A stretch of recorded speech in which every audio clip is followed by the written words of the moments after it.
Welcome to Mindful Chatting, a podcast where therapy meets real life. I'm Kristen, a therapist, business owner, and a lifelong student of what it means to fully show up in our relationships, in our work, and in our healing.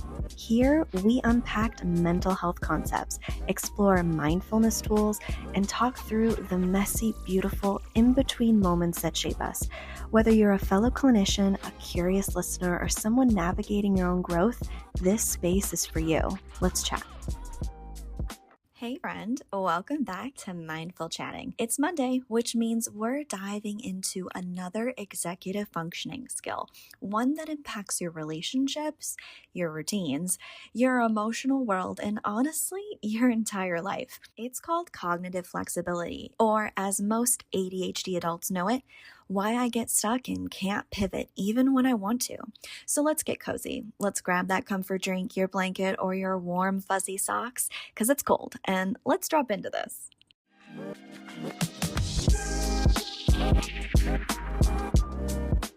So let's talk about what is cognitive flexibility first in real life terms. Cognitive flexibility is your brain's ability to shift between tasks, adapt when plans change, transition your emotional state, see multiple perspectives, or adjust behavior when something unexpected happens.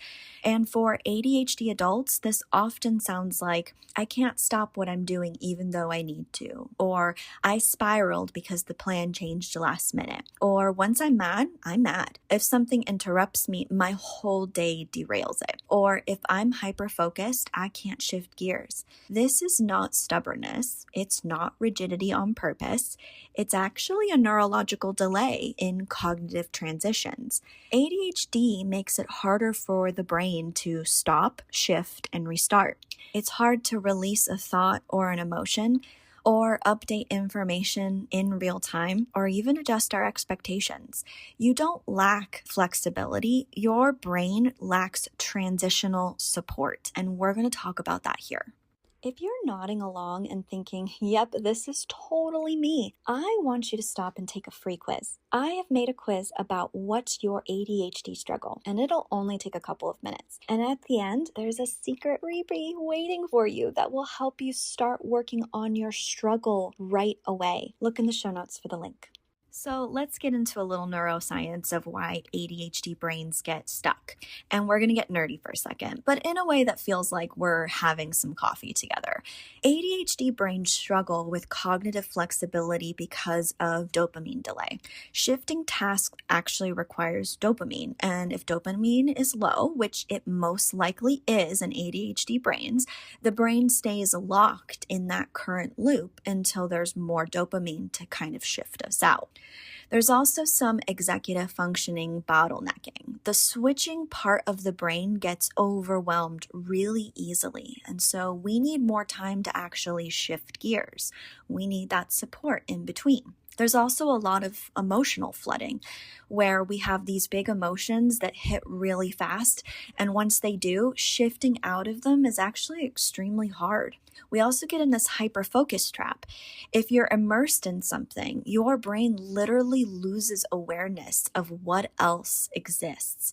And that's where we can be in this state for a long period of time and have all of these things around us go on and have no idea that they're happening. We also have working memory disconnection. You forget why you were supposed to switch tasks, so staying put becomes easier. Or you switch to a task and totally forgot about the original thing that you were working on. All of these things lead to rigidity, frustration, emotional spirals, shutdown, anger during these transitions, and feeling stuck in the wrong gear. This is not oppositional behavior, even though it really looks like it to a lot of people. This is actually executive functioning, the architecture of it, and how it's dysfunctioning for you. If you're working on staying present and grounded, which me too, we all need, especially when your brain wants to spiral into what we call disconnection. Yeah, it's Brain FM. It's musically designed to help ADHD brains, well, really any brain, to focus, relax, sleep, and I use it almost daily. If you want to try it, I've dropped my link in the show notes. And if you're looking for planning tools and ADHD resources, they're in there too. So we know what's going on in our brain, but how does cognitive inflexibility show up in our daily life? And let's normalize some things that you might be experiencing because I know I do. So this looks like difficulty shifting attention. So the moment you're interrupted, your brain wipes whatever you were doing and you can't get back into it. That's why when you shift from one transitional thing to another, we'll completely forget the original thing that we were supposed to be working on because it's almost as if the whiteboard just got wiped clean and we completely forgot what we were even there for the first place. It also creates some emotional rigidity. And this looks like if something frustrates you, let's say in the morning, the entire day will feel ruined, or it's really hard to catch back up. Or you've been running late all morning and now you feel behind all day, even though you might not necessarily be. Another thing is like struggling with changes in plans. Even these small, unexpected shifts can feel like you're losing control. So if let's say you were on track in the morning and then something like spilling coffee on your shirt, and now you have to change your shirt and maybe your whole outfit, and now you're running late to work, that whole change in that plan in that morning creates these unexpected shifts of your emotional control. And then it feels like you lost your whole morning, and then you're arriving late to work because you got so involved in your brain by this one expected change. It also looks like going all in or all out. There is no middle ground, no slow transition, no fading between states. You're either doing all of the things all at once, all right now, or you're completely paralyzed and you do nothing at all. Another thing this could look like is difficulty switching between roles in your life. If you're a parent, a partner, a student, a business owner, a therapist, oh wait, that's my roles. But I'm sure you have multiple ones like I do. This is why you feel so exhausted when others seem fine. You're like, why is everybody else having no hard time switching between all of these roles? Your brain is burning energy every time it shifts into a different identity or even a different task. And that takes up mental fatigue for you. And that's why these things feel and act like they're so much harder for the neurotypical compared to the neurotypical person. So what can you do? We're going to talk about some ADHD-friendly flexibility tools because cognitive flexibility can improve, but not actually through willpower. It improves through environmental adjustments and a lot of nervous system support. So here's some tools that we're going to go over. Tool one is like pre-transitioning this preparation. So your brain needs advance warning to shift. So sometimes saying phrases with yourself or out loud to yourself like, okay, in 5 minutes we're switching, or one more thing, then we move. We actually prep for this in elementary school. I'm sure you remember your teacher, or if you know any teacher friends, they'll go, okay, 5 more minutes, or in 5 minutes we're going to switch here. This is literally helping you in your cognitive flexibility. This is a skill that we learn very young, and then we stop doing it. And I don't know why we stop doing it, but we need to be doing it more for ourselves because this is what's helpful. So timers help tremendously with these things. And we need to think about timers and our way of time blindness, which I have a whole episode about time blindness when it comes to ADHD. Timers are going to look a little bit differently for ADHD people, but this is what it's basically doing. It's transitioning you and prepping your body and your mind that you're about to shift so that it gives you a little bit of nervous system support so you don't become so irritable, you don't wipe the whole memory clean before you move on to something different. Tool number 2 is micro transitions. So instead of one giant switch, let's break it up. So for example, we're going to close the laptop. We're going to stand up. We're going to take a drink of water. Then we're going to walk around and then we're going to start the next task. I know this sounds so weird, but sometimes our brains transitions better with movement because we're telling ourselves, I'm stopping this one thing. This is where we kind of wipe the whiteboard, but we're doing it ourselves and instead of our working memory doing it for us. We're going, I'm no longer thinking about this. I am shutting this thought, this ideas, these things down. I will move into a new thing and I'll think about this when I come back. I also think about pre-transition prep of that sometimes when we switch tasks, we don't actually close up the one task. And I think with neurotypical brains, people can switch tasks and remember where they left off.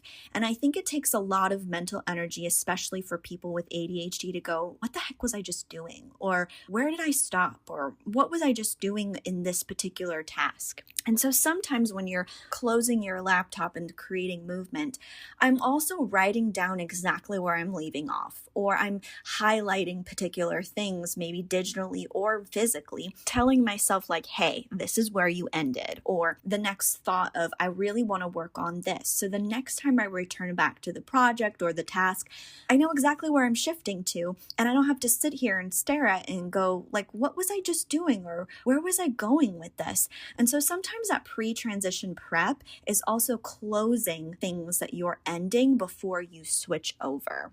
Another tool is called emotional naming, which is saying out loud, I'm having a hard time shifting, or this feels really sudden to me, or my brain is stuck. Oh, I'm looping again. This is not me. Sometimes naming reduces this emotional rigidity by actually 40 to 60% in ADHD adults.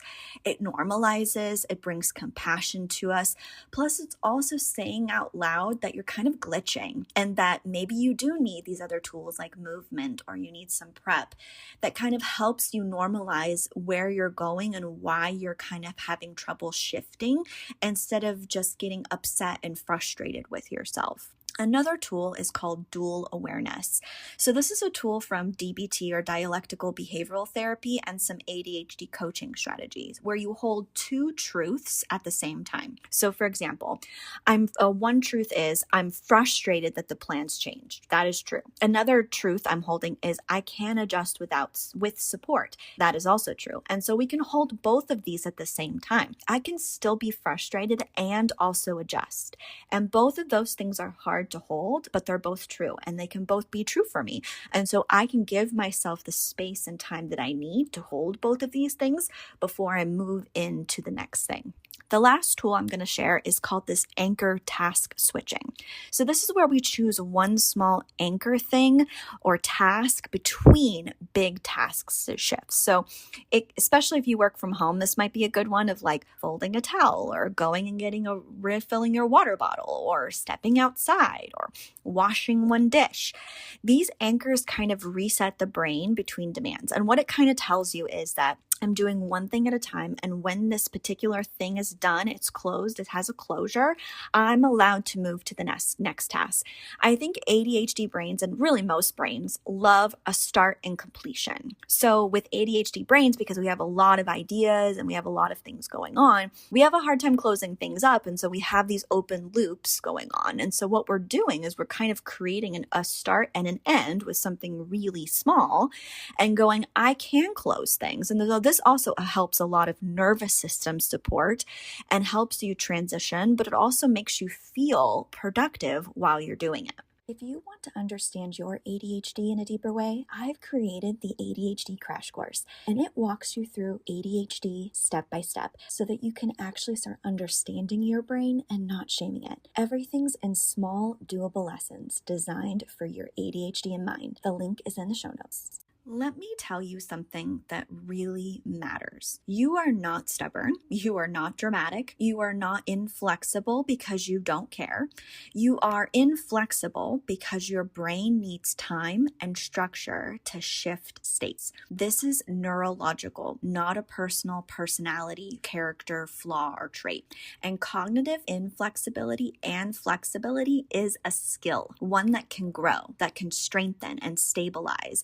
But we need support and we need self-awareness in order for that to happen. And January is the perfect month for this kind of clarity for you. So, if cognitive flexibility is hitting home for you today, make sure you take the ADHD struggle quiz. It will tell you which executive functioning area needs the most support for you right now. And don't forget, the executive functioning courses are rolling out soon, and cognitive flexibility is a huge part of the pilot approach. All right, friend, take a breath. You are allowed to shift slowly. You are allowed to adjust with help.